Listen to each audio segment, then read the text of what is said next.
Have you ever noticed how your AC literally never breaks down on a nice, breezy Tuesday in April? No, it's always right in the dead of July when the heat is just absolutely suffocating and you're watching your thermostat tick up like a stopwatch. Well, today, we're diving into exactly why that happens. We're going to completely reframe how you think about your home's climate control. Because in this scenario, your local climate isn't just the backdrop, it's the ultimate antagonist. Welcome to today's Explainer. I'm super excited to guide you through this, because we're going to decode the survival mechanics of your home's most expensive and, let's be honest, probably most important appliance. We're using Murfreesboro, Tennessee as our localized case study, and you might be wondering, why there? Well, sitting right in a humid subtropical zone, it is the absolute perfect stress test environment for heating and cooling systems. By seeing what destroys an HVAC unit down in Middle Tennessee, you're going to learn exactly how to protect your own system no matter where you happen to live. So, here is our roadmap for today. First up, the extreme climate test. Then, anatomy of a breakdown. Third, we'll tackle the dreaded repair versus replace dilemma. And finally, I'm going to give you the essential rules for system survival. Let's just jump right in. Section 1. The Extreme Climate Test. Middle Tennessee's Weather Antagonists. Okay, so there is just a sheer relentless variety of environmental stressors pounding away at these machines. I mean, look at Murfreesboro. Systems there have to battle summer temperatures in the 90s, combined with this crushing heavy humidity. But then, fast forward just a few months, and they're dealing with freezing winter temps and literal ice storms. Spring and fall, they bring wild temperature swings that force a unit to switch from heating to cooling multiple times a single week. Throw in the high humidity rolling off the Stones River, plus heavy tree pollen that basically acts like a choking blanket over your air filters, and yeah, you've got a total recipe for mechanical exhaustion. But here's a completely hidden local antagonist you'd probably never even think of: the actual dirt beneath the house. See, Rutherford County is known for its red clay soil, and as moisture levels fluctuate, this clay expands and contracts. That shifting earth literally pulls and twists on the ductwork hiding in your crawl space. Before you know it, a seam splits open and suddenly, you're spending your hard-earned money to air condition the dirt right under your living room. Wild, right? Because of all these intense environmental pressures, simply guessing your system size is an absolute disaster waiting to happen. And this is exactly where the manual J load calculation comes into play. It's the industry standard, deeply scientific method to properly size an HVAC system. You really can't just go off square footage anymore. You have to calculate the insulation quality, the efficiency of the windows, your ceiling height, even how much sun the house actually gets. Doing all that ensures the machine has the exact right amount of muscle to fight off the elements. Moving on to Section 2. Anatomy of a breakdown. How the elements destroy your system.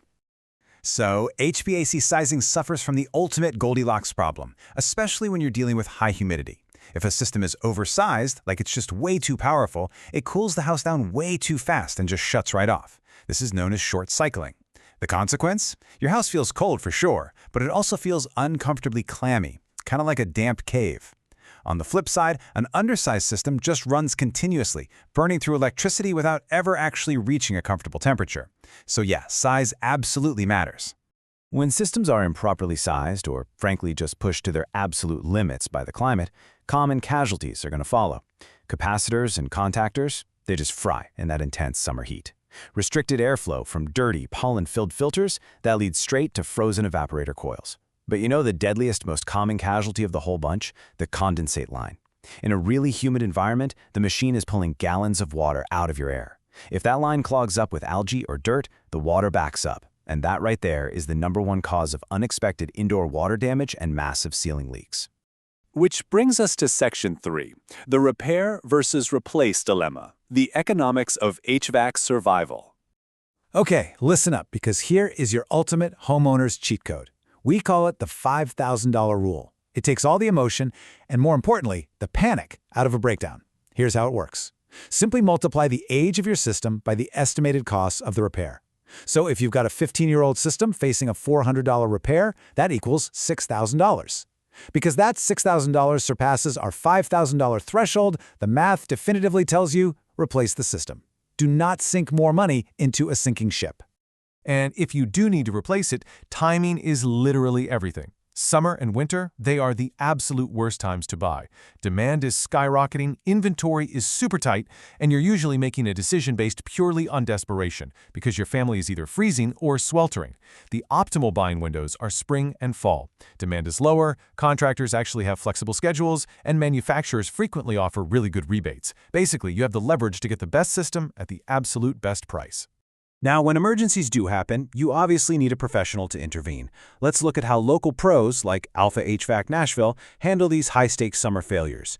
It's a very systematic three-step process designed to restore comfort fast. First, 24/7 dispatch, because let's face it, machines don't care what time it is when they break. Second, an honest system diagnosis, where they actually show you the failed part and give you upfront pricing. And third, completing the repair, testing it, and properly documenting it. Transparency here is honestly just as important as the mechanical fix itself. All right, let's wrap things up with Section 4, Rules for System Survival, Essential Cheat Codes for Homeowners. First up is the 2-foot rule. If you were to walk outside to your condenser unit right now, you need to see at least 24 inches of totally clear space around the entire perimeter. In humid climates, landscaping grows aggressively. If bushes, tall grass, or just general debris are choking that unit, it literally cannot pull in the air it needs to cool the refrigerant. It forces the compressor to work insane overtime, which totally kills your efficiency and drastically shortens the system's lifespan. Seriously, keep it clear. Next is the 3-minute rule, and this one is absolutely vital. If your air conditioner shuts off, maybe you bumped the thermostat, or there was a really quick power flicker from a summer storm, you must wait at least 3 minutes before turning it back on. Why? Well, because the system needs time for the highly pressurized refrigerant to equalize. If you try to force the compressor to start against that massive high pressure right away, you can severely damage or even completely ruin it. Just give it 3 minutes to breathe. So, you might be wondering, what is the realistic lifespan of an HVAC system fighting extreme weather year-round? It's about 15 to 20 years, but, and this is a massive but, that is only if it receives proper annual maintenance. We're talking filter changes, coil cleanings, and professional checkups. If you neglect the machine, you'll honestly be lucky to see 10 to 12 years before you're facing a massive replacement bill. And that brings us perfectly to this excellent piece of advice. Focus on total ownership cost, not just purchase price. When you're looking at repairs or replacements, the cheapest initial option is almost always the most expensive one in the long run.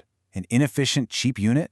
That's going to drain your bank account every single month in higher utility bills, and it'll almost certainly break down sooner. Always, always factor in the long-term energy savings and the overall longevity of the equipment. Which leaves us with this final thought for today. I want you to take a second and really ask yourself, are you treating your home's most expensive appliance like a seasonal afterthought? You know, we only ever seem to notice our HVAC systems when they stop working. But as we've seen in today's explainer, they are constantly waging war against the elements on your behalf. By understanding the environment, knowing the sizing rules, and following just a few simple maintenance steps, you can keep your home perfectly comfortable and your wallet full. Thanks so much for joining me today. And hey, I highly encourage you to go check on your system right now.